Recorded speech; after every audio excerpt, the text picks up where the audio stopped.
Welcome to the UMBC Coaches Corner. I'm your host, Steve Levy. As always, thanks so much to the students of the MCS 395 class. Couldn't do it without them, manning all the staff positions here as we bring you this show right here from the studio on the campus of UMBC. We always love to bring in head men's soccer coach Pete Caringi. And Coach, welcome back. Doesn't seem like a year has gone by since we've been in the studio here, does it? Well, no, it's great to be back, and I go a long way back in the studio, back when I first started. So right. Brings back some great memories. Coach, with the coaches, I've been trying to almost get back to their roots a little bit, kind of give the fans a little bit more of a background on the coaches, who are leading UMBC's programs.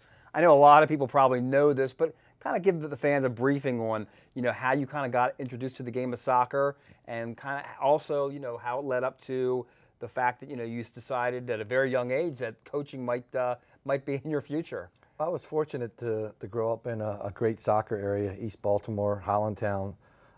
It was our sport. You just naturally went over to the school at John Booth Recreation Center, and you were surrounded by great players. And I was just so blessed to have been brought up in that area at that time.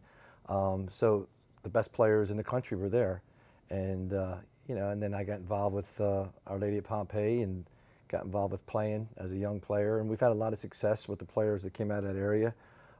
So it was just a gradual being around. It was like in our DNA that we played soccer, and we were way ahead of our time. And being around great players and playing and having success as a player, I always had the competitive spirit. Just being around a lot, you had to be very competitive because we played a lot of different sports. Soccer was the #1 sport, but I found myself coaching at a real young age, and I really enjoyed it. And I was like 18 years old, and I was coaching the neighborhood kids, and I had some success with that. Went to the nationals with those guys, and I found myself playing in college, coaching, and just found a love for the sport. So I stayed with it throughout playing, and was fortunate to stay involved at Calvert Hall as a coach. Coached the JV team, was an assistant with Mr. Karpovich, a legendary figure in this area, and was fortunate enough to get one of the best jobs around was Essex Community College. Right. And that took me to coaching club and coaching the pro level. And I've been very fortunate to have coached at every level that there is. In 1990, after winning a professional championship, I was interviewed with Dr. Brown and decided to come to UMBC, and 25 years later, here I am. Yeah, I was going to mention 10 years at Essex, 25 at UMBC, so a couple milestones, 25 and 35. We talked to Leslie Ray about how she got back into it after having 3 children.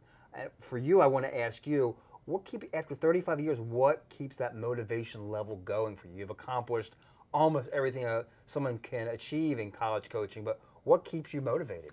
Well, I'm a very highly motivated person. I'm a very competitive person. And nearly every day I go out to practice since I started, I have that competitive spirit. So I go out every day at practice, and I enjoy practice. I enjoy teaching. I enjoy watching my team trying to get better.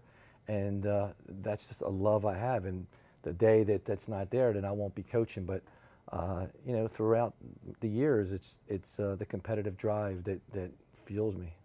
Coach, talk about the last 5 years. Culminating obviously in last year in the run to the College Cup, but the last 5 years have just been incredible soccer. We've seen the love for soccer on this campus grow. I think had been there for a while, but given the success of your program, it has really blossomed. But what have the last 5 years been for you at UMBC? Well, I was talking to somebody earlier today, and it's really amazing. The last 5 years has been like a dream, and it's a storybook. The success we've had, the amount of players from UMBC that went on to play pro soccer. The guys have been graduating. The graduation rate this year was 1,000. It was a perfect score. So guys are coming here, they're getting their degrees, they're getting the opportunity to play professionally.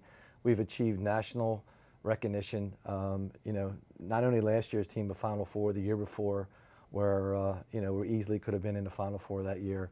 To take a school like UMBC, my dream was to get where we are today.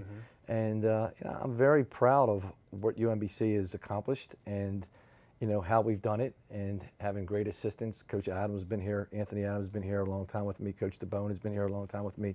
But I think there's just a certain pride that goes through the program the people that have been here, that we've done it the right way. We've worked hard, and now we look at UMBC as a nationally renowned program, and I think that's huge because I always joke the first year I was here, and you were here, Steve. The first game, I was just coming off of a professional championship, and there were 17 people in the stands, and I was wondering why I was here. And then I look at the first game this year, and it was close to 3,000 people, right. And the crowds have been unbelievable. The Lot 17, the support, it's happening. It's an event. So when people come to the games now, they're excited about our play, and we're excited about the response of the fans.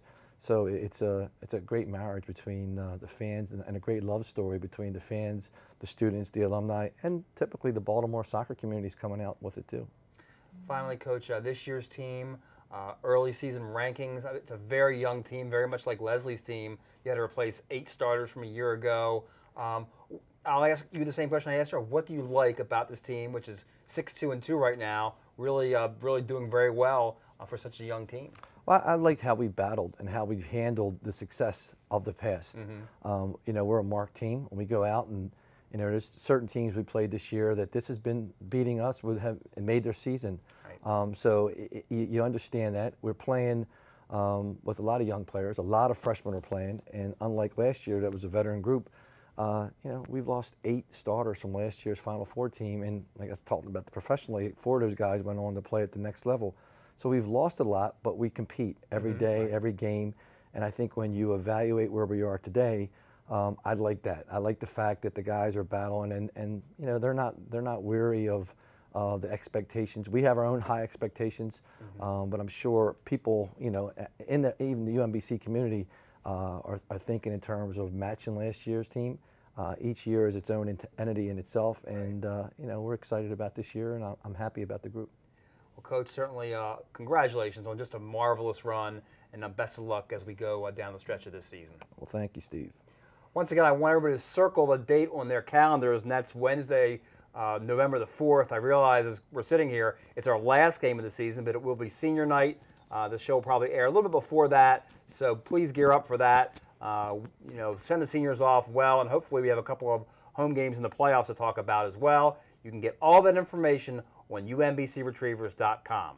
For the UMBC Coaches Corner, I'm Steve Levy.